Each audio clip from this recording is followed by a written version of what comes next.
There's nothing worse than coming to a town, trying to find the market, and not having a clue where you're going to. But then, again, no, it's not this way where we're going. This is where we are. Welcome to San Miguel. San Miguel de Salinas, which is just out the back of Villa Martin, or Villa Martin, call it what you want. And it seems the locals are having a little bit of a dispute. Keep seeing these signs all over the town. No a la planta solar. So they don't want a solar plant on their front doorstep. I've got to say, these signs are everywhere. There's one up there also. You can see it up there. Anyway, let's head up to the market and see what we can get. God, the signs are everywhere, aren't they? It's typical, the time I get here, the market's probably getting ready to finish. It is one of these markets that's in the side streets of the village. I like it when it's like this. They call these farmers markets back in the UK and they have them overpriced. And the chicken.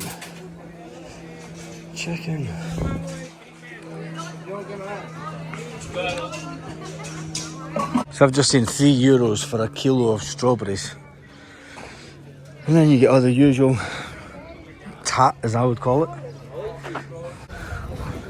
That's €1 for a bag of tomatoes, €1 for a bag of oranges and lemons. And I'll tell you one thing, the produce is actually really good quality here. The peppers are huge. $1.70 a kilo. $1.75 a kilo. So yeah, bananas $1.75 per kilo.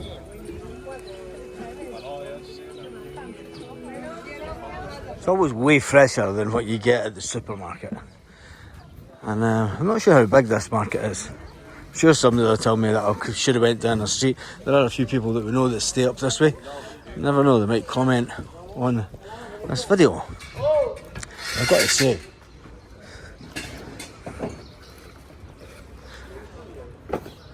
I'd never buy clothes from places like this. It's the kind of thing my mum would wear, to be fair. I don't know. Tell me what you think.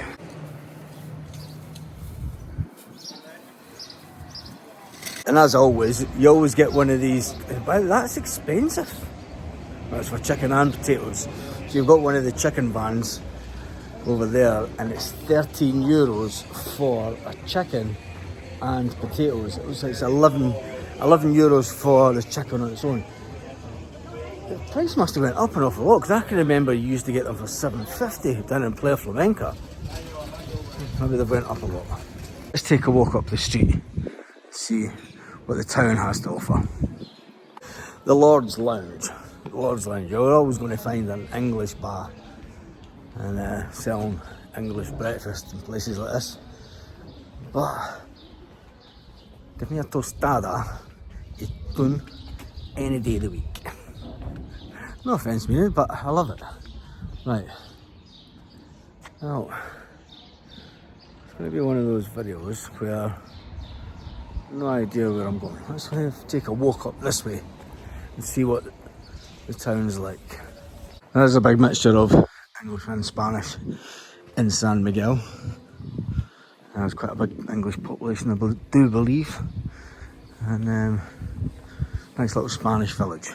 Now there's the back of the market down there. We need to go over there and see what the cranes are, because they're building a big, massive, brand new apartment complex in this area. So what I'm going to do is head back down this way. So obviously for a shop. Someone's built a house thinking they're going to rent it underneath for a shop, and it's not rented out. What's this area? It's like a bandstand. There we go. This must be where they hold most of their events in the summer.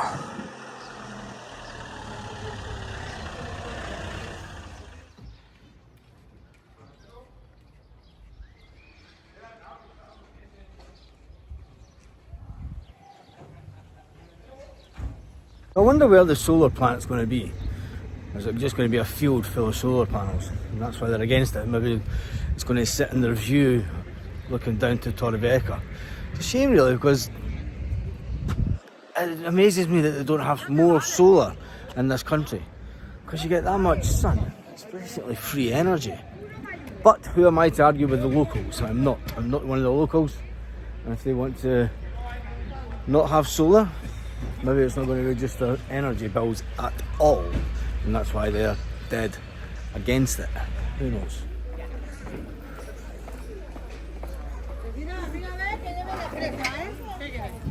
So you can get wine straight out the barrels, which is cool.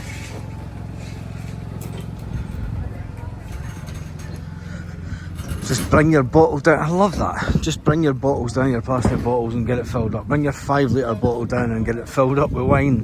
White wine, red wine, Tinto de Verano. Whatever you like. This is the side that I never went up. Look at the size of the apples on this one. Absolutely huge. Potatoes, 89 cents a kilo. 89 cents a kilo for potatoes. Get your fake football tops. Little bakery bit. And also they have, there's more fresh veg around here. 99 a kilo. 99 cents a kilo for that's tomatoes. Quite a big market when it goes around all the streets. But I mean, there's a lot of them selling the exact same stuff. And it's not really a touristy town, San Miguel, so it always amazes me how, I mean, they're meant to make some money, but do they break a profit in little villages like this? No idea. You can see the food stalls, yeah, they'll break a profit quite easily, but the guys selling handbags and clothes, will they break a profit? Who knows? And then you always get, oh look, churros. Churros.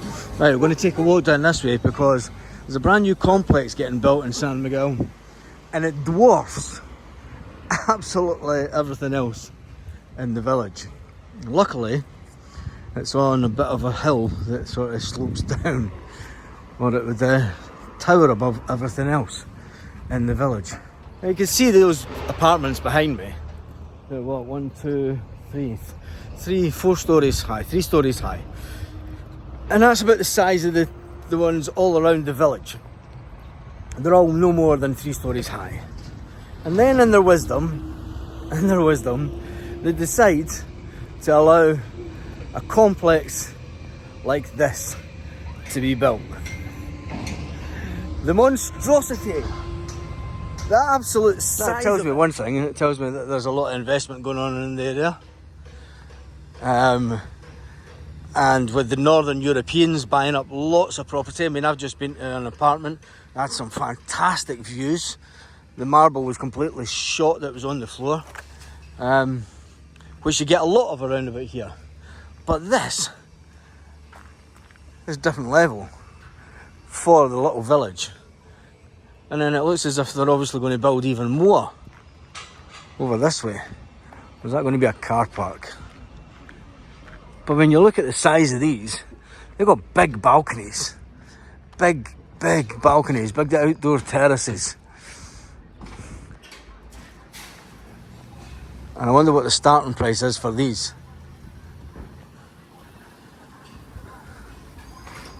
Well, somebody said in one of the comments, he said, I'm not going to buy in Spain just now, I'm going to wait till the property crash. Property crash. They said there's going to be a property crash similar to there was in 2008. I don't think so, not in Spain. There's too many Northern Europeans now buying properties here in Spain. There's too many Northern Europeans and other people coming to Spain to get away from the cold winters that they have. And let's face it, they have the money to do so. And I've got to say, these apartments actually look nice. There is another complex over the other side that is only 2-story high houses. It looks like maybe townhouses. And then this is obviously the area that floods down here with all the water when we get some rain. What is that? What does it look like again? What does it feel like? Rain. Let's look at the front of these apartments and you'll see the ones that are finished compared to the ones that aren't. So this is obviously the second phase or third, fourth phase of the complex, and then we go around this way and you'll see them, how they'll look once they're finished. And I've got to say, they look really nice. They look really nice. And it's another area that's just outside. I mean, it's about 15-20 minute drive to Torrevieja from here. And this area is just getting bigger and bigger. What it does do is it makes the older properties harder to sell, because a lot of people now, this day and age, they don't want to be going into properties and be doing them up. They're just going to spend the 200 to 300 grand on a holiday home and then move straight into it. But then again, when you've got views like this, take away these buildings here, but you'll have fantastic views of the hillsides. And if you're high enough over that side, you should be able to see down to the lagoons of Torrevieja. And for the people that say Torrevieja properly, it's my Scottish accent. Somebody thought it was Welsh. Anyway, the joys of doing YouTube and being criticised. It's like water off a duck's back, as they say. Now, the good thing about this area is you're only about 5 minutes drive away from the motorway. The main motorway that can take you either down to Cartagena or the motorway that can take you up towards Alicante and Alicante Airport. You're about 20 minutes from the beach, I'd say. 20 minutes from 10, 15, probably about 20 minute drive to the beach from here. So you're a little bit further inland, but wonder what the prices are like. Let's see if we can most likely be an underground car park, and then I wonder if that's going to be a pool area in the front. There's a supermarket just up there, and all the other amenities that you get in a little Spanish town like this. And I have heard a lot of English accents up here today, so yeah, nice little area. And there's the back of those apartments. This is a dog park, believe it or not. This is a park for you to bring your dogs, and they say there's quite a lot of these in the little villages. There's one near us.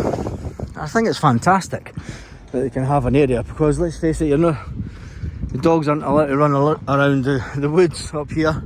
They're not allowed to run about without a leash, but having a little park for the dogs is quite good. I like it. So as well as supermarkets, little shops, tapas bars, English bars, there's a main post office also. I'm looking at there's the main post office. You can buy a post box to get your mail delivered to, hairdressers and such. So it has everything. Spanish Homes Online. There we go. Now, what I really need to do is try and remember where I parked the car. Luckily, when I do these type of videos, I'll send the car in a little drop pin map. Just so I can remember where on earth I've parked it. If you look into the distance, see if I can get this to focus. Look into the distance there, you'll see one of the lakes and Torrevieja. That looks over to Torrevieja. So you can get apartments that look over the lakes here. There's some fantastic buildings actually, some fantastic houses with views right over the lakes, looking over to Torrevieja, looking over to Rojales, looking over to Quesada. So if that's the type of thing that you're looking for, maybe look at this. I always say, never mind the estate agents. I feel that I'm trying to do estate agents an injustice. But walk around the town and look for the Sevendi signs, because you can save yourself some money. And being Scottish, of course I like to save some cash. Now this place does have a big church square also, where there's a nice little cafe bar that you can sit at, and it has a high street. That's one of the things that I like about little Spanish villages, rather than people have been asking, why don't you stay here, why don't you stay here? And it's basically because it's an urbanisation. And we've done the whole urbanisation living, we've stayed on an urbanisation, and nothing against them for holiday homes, but when you're staying here full time, we're not retired, we're far from retired. I mean, I'm only just turned 50, and there's many moons. I'm not ready for pipe and slippers just yet. You know, I want to wake up and hear people going to work in the morning, see people going to work in the morning. And fair enough, we don't see that where we stay just now, because there aren't a lot of people, because it's in the campo. But it is a different style of living altogether. So I hope you've enjoyed this video. San Miguel de Salinas. And there's a nice little, there's a tapas bar. See, there you go. Tabanera Labajo. Tapas bars. That's bars, supermarkets, people complaining about solar panels, and a nice little Spanish village. Now, where did I park? It has to be up this way. And a kebab shop. You're always going to get a kebab shop. They just love kebabs. Obviously, because there's a lot of Moroccans and that stay in this area and all over Spain. And there we go. There's always one kebab shop and another little spa. Remember all the Scottish people that are on the channel, remember the advert for Spa? It used to be 8 till late. I think the advert went by. Anyway, on that note, hasta luego.